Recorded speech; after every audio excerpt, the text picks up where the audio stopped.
just turn this, let's see, turn this up like that. Yeah. Alright, so, hello my Negroes, it's T2 again. I just thought I'd cue in on some stuff that's going on. It's been a while since I made some videos. I went to the bookstore the other day. I have to tell you about this book. And this is a T2 promise, or, this is my solemn oath, that if you go and buy this book, Ready Player One, you will enjoy the fuck out of it. It is probably going to be the fiction novel of the year. A lot of you probably have Ender's Game as your favorite book of all time. This may trump it. The previous book I'd recommended, John Ringo's Live Free or Die. Forget that shit. Forget that shit. It's all about Player One now. Forget that. Actually, John Ringo's book was fucking awesome. But this book, I was at the bookstore in the sci-fi section, and I was looking at this book because I was going to buy John Scalzi's Fuzzy Nation because it's finally in paperback because it's way too expensive in hardcover. And a guy came over that works at the bookstore, and he starts talking to me and this other dude saying, "Hey, Orson Scott Card's going to be in our bookstore next week." And he hadn't been there in like 8 years or something, so I ended up going to Orson Scott Card's book signing for his new book. He has a new trilogy, or maybe more than that, a prequel to the Ender's Game series. It's about the first Formic War, first and second Formic Wars, because Ender's Game is the third Formic War, right? And he also, while he was there, he was like answering questions, and he said he was going to finish up the Alvin Maker series. Like there's one more book there I think he's supposed to be contracted to make. So that was pretty awesome. Got to see him in person. And I didn't stay to get any books signed because the hardcovers are like $26, and I figured I'd just wait for them to get on paperback. And a lot of people brought their Ender's Games to have them signed. I didn't really think to do that. Plus, my brother borrowed mine and lost it, so I'd have to take like the Ender's Compendium or some kind of shadow book or something. And I didn't really care. I mean, this book, I bought it. It happened to be autographed by the author, Ernest Cline, so I got a signed copy. But if you never heard of this, it just came out. I don't know if this is this guy's first book or what, but it's fucking amazing. It says, Willy Wonka meets the Matrix. So, if you play video games at all, or if you're old enough, like me, that you lived through the 80s, this is going to be your favorite book of all time. He pretty much came up with this idea where this guy, who's pretty much like a nerdy gamer type guy like you and me, kind of became a billionaire like Bill Gates and stuff. It's like one of those famous video game makers like Gyjax or somebody, or the Diablo dude or whatever. Like, and he creates this MMO universe that has like all of these other universes, like Warcraft, Star Wars, Star Trek. Each has its own universe with all of these different planets in it, and it's like this biggest MMO you could imagine. And this is like in the year 2045, where the world's economy is shit and the planet's running out of. There's no more fossil fuels, so that's a problem, and there's overpopulation and all kinds of problems like that. So everybody uses this MMO to escape into, and this has pretty much taken over. It's become the internet. Everybody uses this 3D virtual simulation, and this guy has like hundreds of billions of dollars that he dies, and he leaves it in this virtual gaming world in this big like Easter egg hunt. And he talks about old Atari games, how the first Easter egg was in the game Adventure, and it's like leads to the first clue, and there's like these 3 keys that open these 3 secret gates within the game. And this is the whole story of the kid that finds the first key. I think there's going to be more to the series. I don't think it's all up just in this one book. It'd be kind of ridiculous. But this is definitely going to be like as big as Harry Potter, and it's going to have its own movie. You can already tell by how good it is. This is going to be the next Harry Potter. So, Ready Player One. Go get that shit right now. You have my solemn vow that this will pass. These things will come to pass by T2's oath of the mighty dwarven fortress of the Netherworlds. That's about as good as it gets. It's going to be that good. I'm only on like chapter, I don't know, I'm on like page 70, 69. Yeah, I'm on like page 68. So, it's already that good. I'll just pause the video now while you run to the bookstore and buy this book. Alright, if you're back, the other books I bought, if you ever heard Paul Stamets, he's got this famous TED Talks video about mushrooms and how they can save the world. Ended up getting this book, which is like this whole explanation of all these different mushrooms and stuff and how they're beneficial to society, and I like studying fungi and things of that nature, so I got that. Pretty awesome. You probably heard Joe Rogan talk about Paul Stamets on his podcast about the crazy shit about mushrooms and what they can do. There's also really good TED Talks about this woman who made this clothing that has mushroom stuff in it that she wants to be buried in. It's called her burial shroud, and like instead of putting poisonous, what do you call that shit with a embalming fluid that has like all these poisonous toxic chemicals in it and it leaches into the earth, poisons the environment. It's better to have these mushrooms grow and eat your body, and it'll process your decomposing corpse a lot faster. Also, that reminds me, the guy in this book, the kid, is like an atheist, so I can't really like that point about it. And lately I've been really getting into religion. I've been listening to a lot of not Christian podcasts, but like atheist podcasts about Christianity, and been listening to these guys. They're like 2 ex-Mormons talking about Mormon secrets, and it's hilarious. And I've been listening to the Dogma Debate, which this guy had like a Christian cop on, and all these other like Christians, and he asked them all these questions, and it's just really good. I've listened to like every one of those. So I've got this crazy idea that I want to like maybe try to get into atheism, like activism. Maybe get something going with the Secular Student Alliance, where I go around and give talks, or go around. I had this idea that maybe I could advertise and like to churches, and come like on Wednesday meetings to go to churches and like let them ask me questions about atheism, so it kind of gets the word out there that atheists aren't all baby-eating devil worshippers. If you know what I'm saying, because that's what a lot of people think, because they're uneducated about what it actually means to be an atheist, and they think it's like the opposite of believing in God, and to believe there's no God and all this crap. If you're familiar with the whole argument and the debate and the thing that's going on right now, it's I think I could like do that, and like have churches have me come over there for free the first time, and then if they like me and they have me back, maybe charge a fee, maybe make a living doing it. I thought it'd be fun. So then I ended up actually buying a Bible to study, because I really want to like go through it and highlight a bunch of really interesting points. And if I ever get around to doing this debate kind of stuff, this has 4 different Bibles. These are all side by side. If you'll notice that all the chapters are the same. Like this is different translations side by side, so you can see where the words got changed and stuff. For example, like the word virgin in those days meant young woman, so Jesus may have not actually been born of like a sexual virgin, just like a young woman. That's the way they described it. Although in the later part of the chapter they say she'd never known a man. But if you extrapolate that to today, like nobody would believe this woman that has a boyfriend and she ends up pregnant, and the boyfriend comes to her dad and says, I had a dream that the Lord's going to be born from my wife. I didn't bang her at all. I didn't have sex with her. Why would I do that? It's crazy talk. Nobody buy that shit. It's crazy. So that's pretty interesting. I got a big Bible. And then I saw this at the bookstore. Physics of Christianity. So I'm going to read this like with an open mind. Well, not an open mind, but like looking at it from a comedic point of view. Because look, they even have like their own diagrams and stuff about the singularity. Here's like some charts and graphs of different universes and things that they think might be real. I think it's going to be hilarious. So that's the books that I've been getting. And now you've probably been wanting to know, T2, have you played DayZ yet? And the answer is yes. I've had some crazy times, me and Storm, and this guy Chris, and this guy Azarian. We have like a 4-man team. We were going around doing some shit. And we ended up in one of those servers that if you go on low pop servers, a lot of times it's like nighttime all the time. You can't see anything. And we didn't really know a lot about the game. We didn't know what to do. So we had 2 guys with flashlights out holding them, and the other guys were shooting.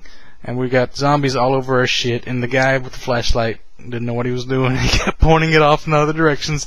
So I'm fighting a zombie, and then the zombie just like, I can't see shit all of a sudden, and then we start screaming at the guy with the flashlight and yelling, and it's so funny. And Storm won't edit the video and put it up because he's too lazy. So that kind of stuff is pretty interesting, and then we finally figured out a really good way to get geared up really good. I mean, the game has its good points and its bad points.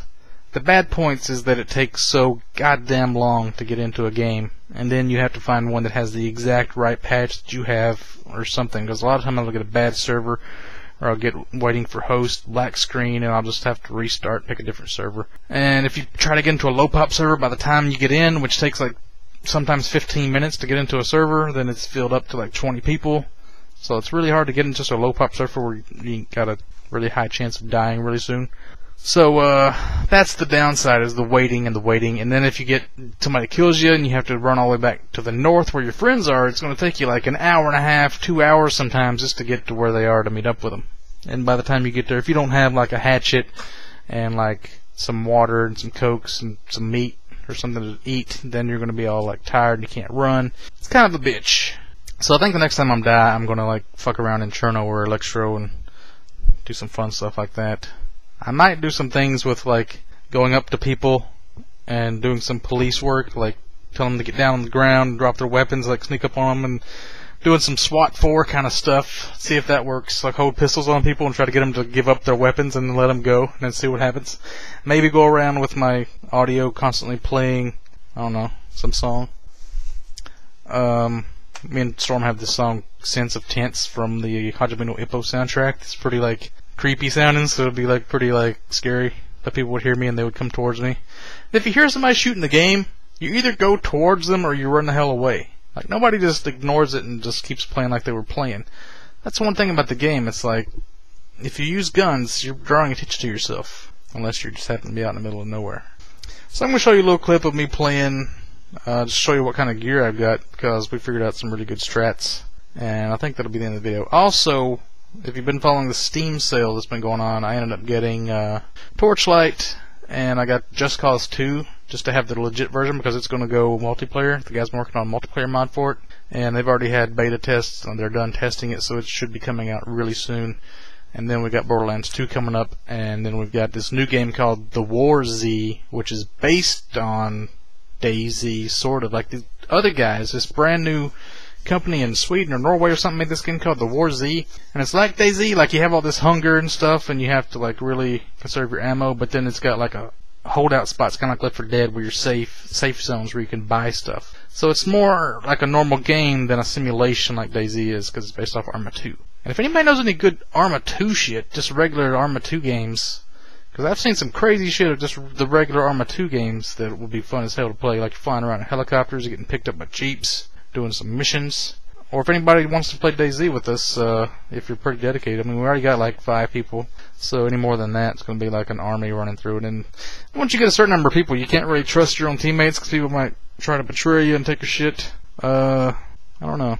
If we get enough people, maybe we could get all into an empty server at the same time, where the server would be just all T2 crew, and we could have our own little 20 or 40 man, like everybody's co-oping and surviving against the zombies, and see how many zombies we could kill, and just like really barricade the shit out of a building. Maybe right in the middle of downtown, and then we barricade the shit out with like barbed wire and tank traps and stuff, and then we have some people leave so that other people can come in, and then we have some like people that don't know what the hell's going on. Like they can't get into like the main building, like the firehouse or the hospital or something. That could be interesting. Anyway, here's a clip of me playing it. Holy shit. Why is it so dark? Server is usually middle of noon. Alright, so look at my gear out here. I guess I can show you my gear. This is my gun. It's the FAL AN-PVS 4, which is a sniper scope with night vision. Let me just switch to it. Check that shit out. I've never actually seen this before myself. What am I hearing rustling? I thought I heard somebody walking up to me. I'm kind of in the middle of nowhere, so I don't think anybody's going to be near.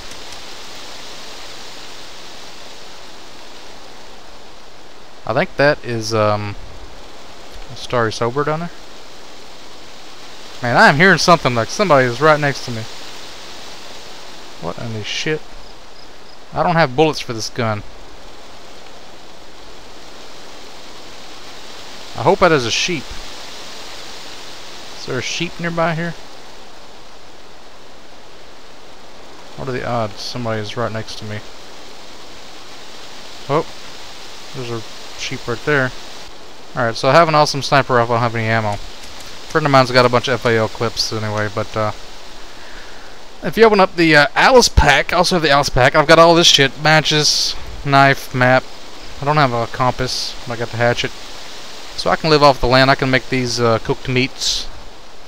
I've got this AK mags for my... Oh shit, I threw down my AK. I forgot about that. I got an Remington 870 with a flashlight, so I got a shotgun with a flashlight on it. Actually, let's see what that looks like. See if I can turn this bitch on. Yeah! Shotgun with a flashlight! Now we're cooking with some gas.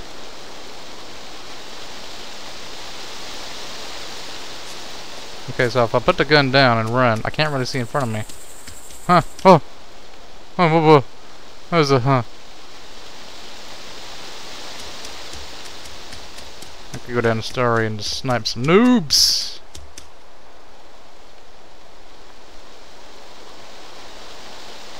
Fuck, give away my position. If anybody's near here, they see a big fucking light flashing. I swore I heard some fucking rustling.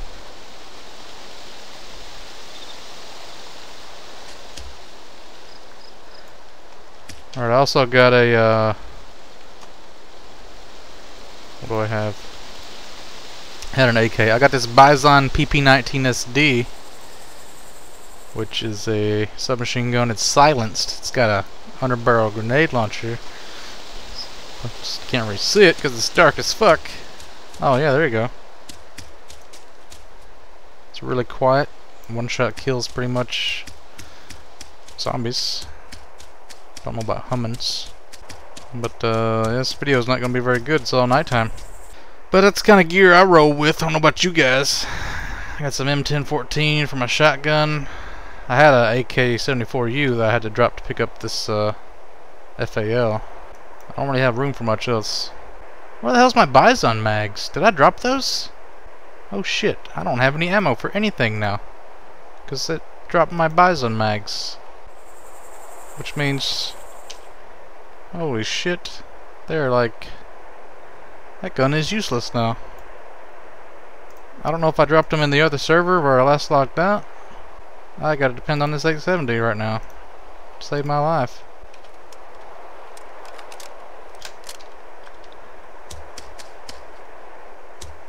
Okay, where's those trees I was just at? I was like right up here in these trees.